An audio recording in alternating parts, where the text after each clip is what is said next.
Hello my friends and welcome back to EVE Online with me Mark from Dadex and Furia Severas, and today we're in a destroyer. I didn't expect us to be in a destroyer today, but we are. The next video I had in mind for this little celebration was a cruiser based video, but this one kind of made itself, and it's in a Coercer, and I've never flown an Amarr ship in a video before, so lots of newness to be looked at here. And one of those videos was probably going to be some kind of recap of my philosophy and the way I'm playing EVE with these alphas, and the basis of using cheap ships to find your way around, learn the ropes, learn how to fly ships, learn how to read local, descan, all of that stuff. Make very good ISK along the way, so that if you lose a ship it really doesn't matter, and then how to spot an opportunity and how to take it. So this video made itself, as I said. Here I am in a ship I've never flown before, in a fit I've kind of built just to fit the specifications of the job, which is to kill a clone soldier quickly and survive and get out, and take it from there, making do with what I've got and making a profit whilst having some fun. And here is the fit. Now, as I say, this is very much a starting point. It is liable to much change. I'm not offering this to you as optimized in any way. My main concern is capacitor, because the laser guns, the laser turrets are run by your capacitor. Sure, you have to load ammo in them, but in the case of standard crystals that you're only selecting bonuses and damage type, it is your capacitor that keeps the turrets firing. And we know we've got to burn into a clone soldier and we've got to survive the damage that we take, and that makes this one a little bit more tricky than normal. Because for the damage, for the burning in and for the repping, we need capacitor. So for the DPS I've gone for 8 of the small focused modulated pulse energy beam 1s, and they're loaded with Imperial Navy multi-frequency crystals. They are expensive, but they're well worth it. They're worth about an extra 30 DPS to the fit, basically just those crystals. As you can see, we've got a nice optimal range there, over 5,000 meters. That is bonused by the hull. We'll talk about that later. In the mid slots, I've gone for now for the restrained micro warp drive. This is the version that reduces the signature radius bloom from running the module, so it makes us a little bit harder to hit than the other versions would. I could put the enduring version on. Obviously that would reduce the cap strain from running that. That is an option. I've got one handy. That is one of the tweaks we will look at for sure. Then next to him we've got the enduring status webber fire. That's to slow the clone soldier down. He's going to get a web on us, remember, and we're not going to be able to stay in our optimal without burning a lot if we can't web him back. So we need that to get these clone soldiers. This fit will happily get the clones in the 0.4s and the 0.3s all day long, and I suggest you maybe go and get some of those to pay for the first hull, making it therefore disposable, or should we say expendable. Now the rig slots are very much a starting point. I've just gone for 3 Trimark armor pumps. That gives me more base armor hit points at the expense of speed. Now speed is quite important to this maneuver.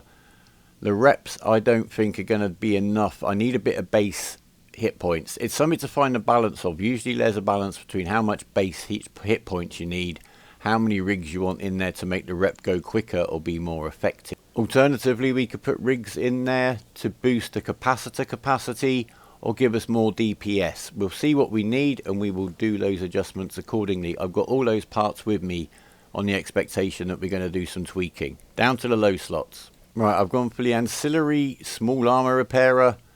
It basically runs off nanite paste. It's a consumable. It's not cheap, but it's very affordable on the budget we've got, and it reps over 150 hit points per cycle, whereas the small armor repairer 2 would give us about 96. That's unbonused, and obviously rigs could affect that, but we're getting a lot more bang for the buck, and it costs 40 gigajoules of capacitor to fire either of those methods, the ancillary shield repper or the small shield repper 2.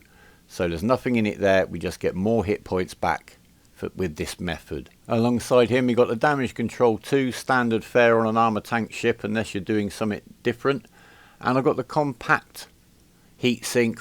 I could fit a Tech 2 heatsink, but why not just keep the whole fit meta, and I had one handy to be honest. You know me, got to run with what you got.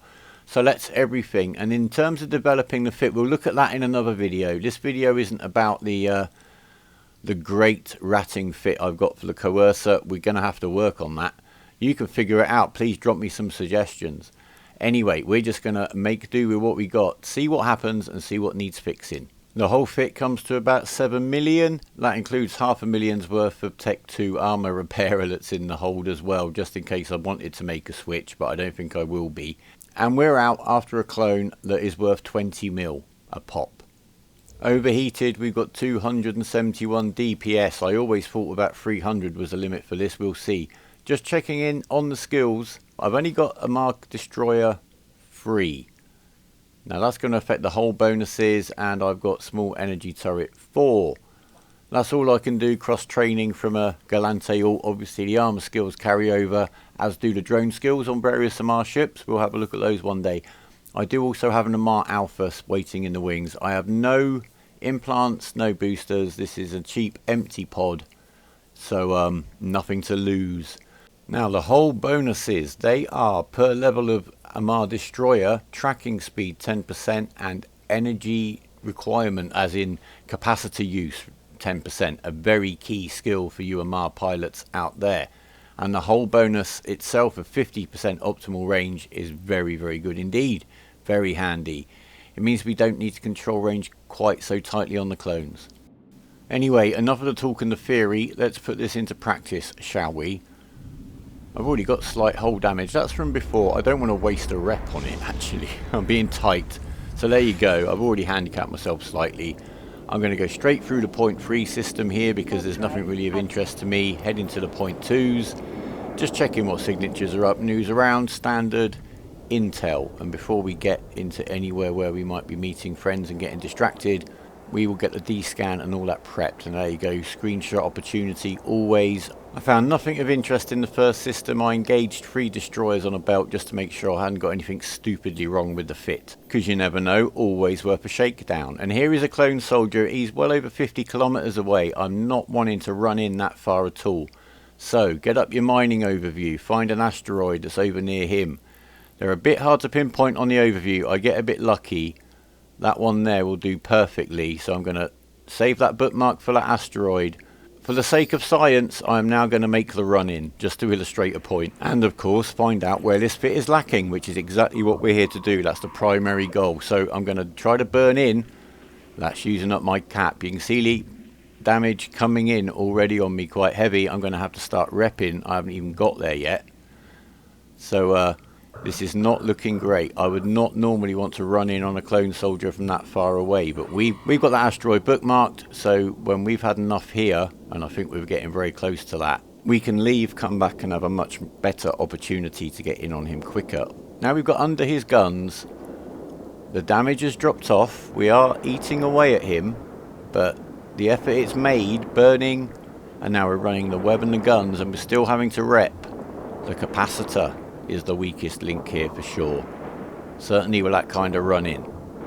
And of course the fact that we're so weak makes us very vulnerable anywhere else in low sec. On a gate, you know, wherever we warp to, someone suddenly gets in on us if there's other people around in local. Being this battered isn't great, although in any other ship where I wasn't now out of capacitor completely, but I've just about managed to get out, I'd have kept plugging away at this with local to myself, because I wouldn't have died to the clone. But I can't kill it now. It's going to out-rep me by far. Now I've got to go next door to a 0.1. That's the nearest station. So I'm going to shoot in there. I need to get some band-aids on this baby.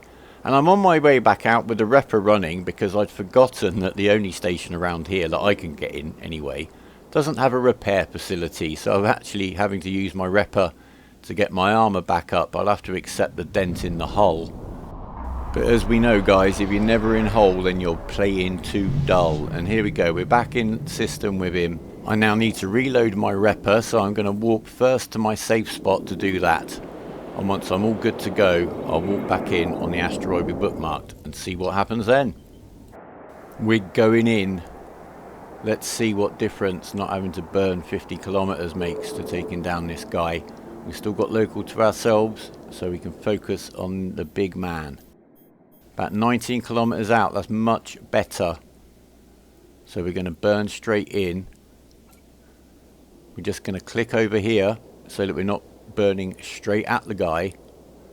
We're going to get him locked. We're going to set the orbit in at 1000. We're going to get the web on him. We're going to start shooting, and we're going to cut the micro warp drive off. So hopefully now we can settle into a nice close orbit and kill this guy before we run out of capacitor. That is basically all I want to know. We haven't taken enough damage to need to rep. I'm not saying we won't take any damage, we'll see. I'm going to speed this footage up a little bit now. This is kind of the standard clone soldier takedown. So we're just going to try to keep ourselves in our optimal, which we've got the luxury of being 5,600 meters. We're going to grab a screenshot. You can see quite clearly there, he's just missing us. We're going around him, he's not applying any damage to us whatsoever, and we're nibbling away. Oh, we've been joined in local. Now this guy I do know, he's a member of a local, he's Russian. I don't know if that means the corp is as a whole, but they're a local PvP corp. They're actually the guys that hunted me in the spotting the trap video. So D-scan like a maniac. I know this guy's probably in something cloaked, a cloaked T3, and I'm just waiting. I'm not expecting him to see on D-scan, I'm waiting for him to appear on my overview. I do have the benefit, remember, if I'm about 50k off the warping point. So if he's come up here cloaked, I'm a long way away for him to get to me. So I'm just gonna keep going. I'm doing it, we're doing it. We've broken his tank, we've got capacitor to spare, nothing's burnt out. We're going to grab the loot and we're going to run, and I'm half expecting something to decloak. You never know, if someone's letting you kill the guy and get the loot and then going to kill you just for extra lols. It can happen. So there they are. Yeah, I know these guys, they're the locals, they hunt, they've got a very active kill board. I'm just going to warp up to my safe spot, chill out, let everything recharge and see what's going on. And while I'm doing that, I've spotted a 4-ax on my D-scan, so I'm going to do the old narrow down the angle.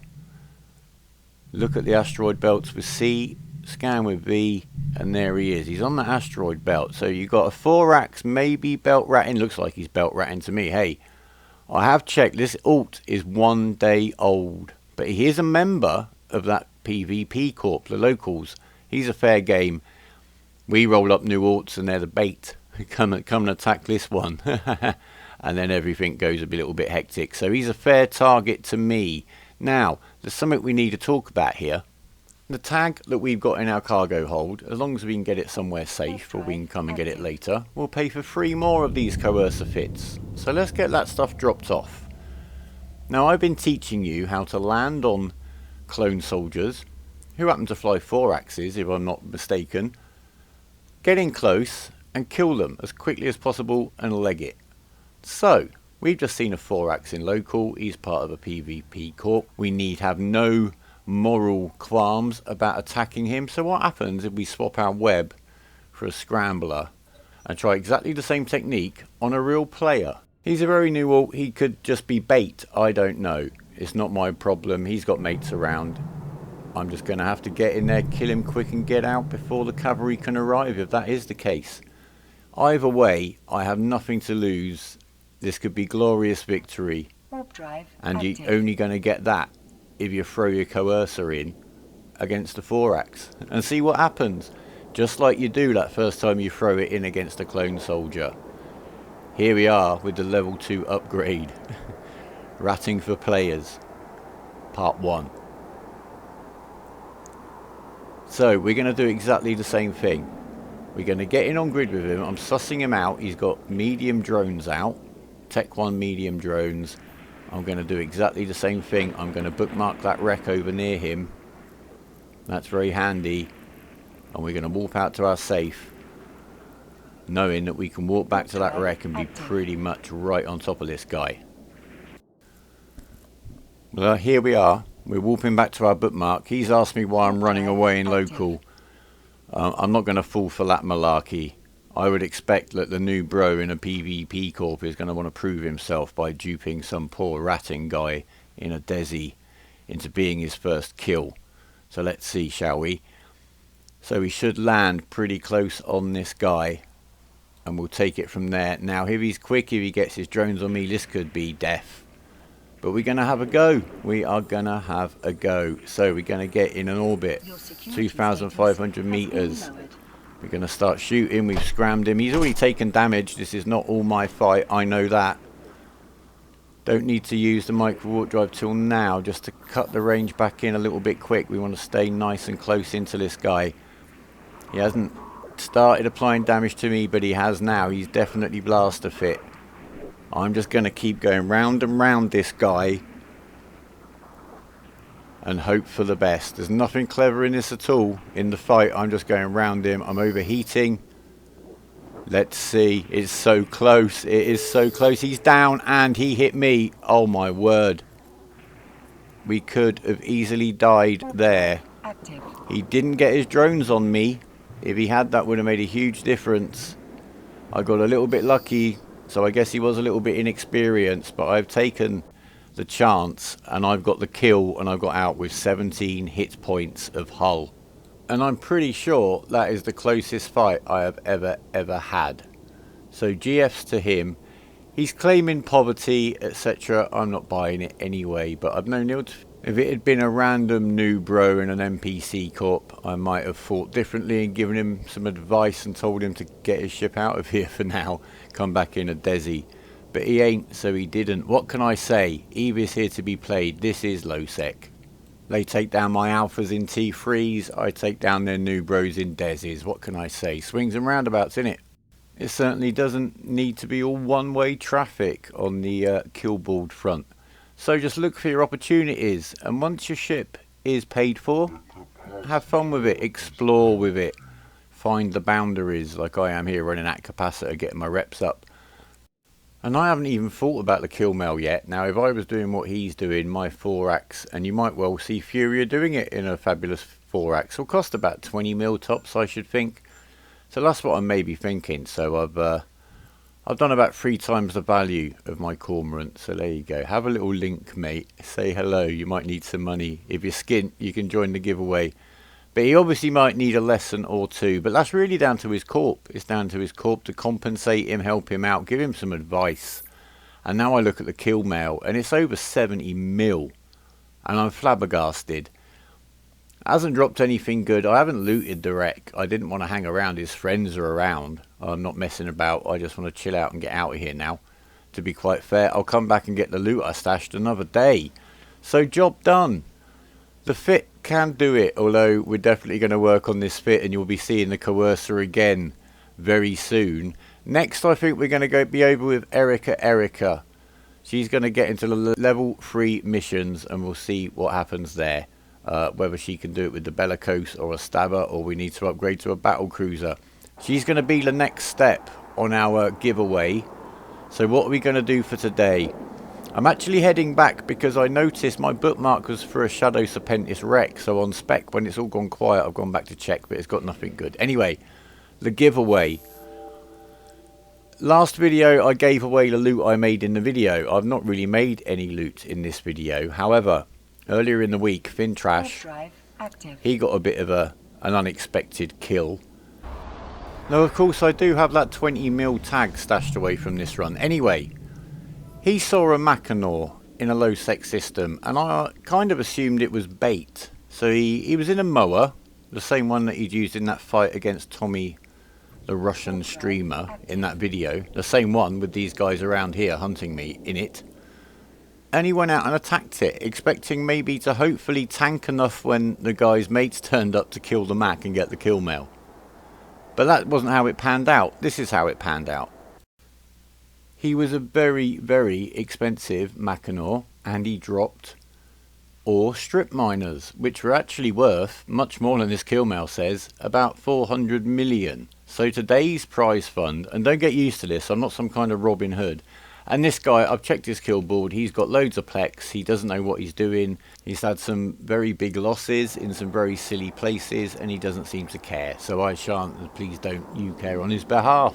So this time 10 of you are going to get 40 million each to make up that 400 million I got out of that loot. I need a comment and I need a message in game, same as before, because I need the message in game to ThinTrash to link your username with the comment to your alt. And today I simply want to know your favourite ship and why, and I shall pick a worthy winner. In fact, I shall pick 10 and my decision shall be final. I will be sending out the 10 millions tomorrow, which is Saturday the 24th of July 2020. But for now, guys, I'm going to leave you there. So I hope you see what I did here. By learning how to kill clone soldiers, you're basically learning how to get a good in on a bit of a juicy kill should you wish to go that way. Remember, even is believing, especially when there is little to lose and much to gain. So leave it a like if you've liked it. Leave it a comment even if you don't want to get into the old giveaway. And respect to those guys that know they're too rich to care and leave the money to the guys that might appreciate it and need it more. I do need you to sub to be in the giveaway, please guys, if you wouldn't mind. But for now, take care of yourselves and each other. Fly safe, fly brave, take care and goodbye.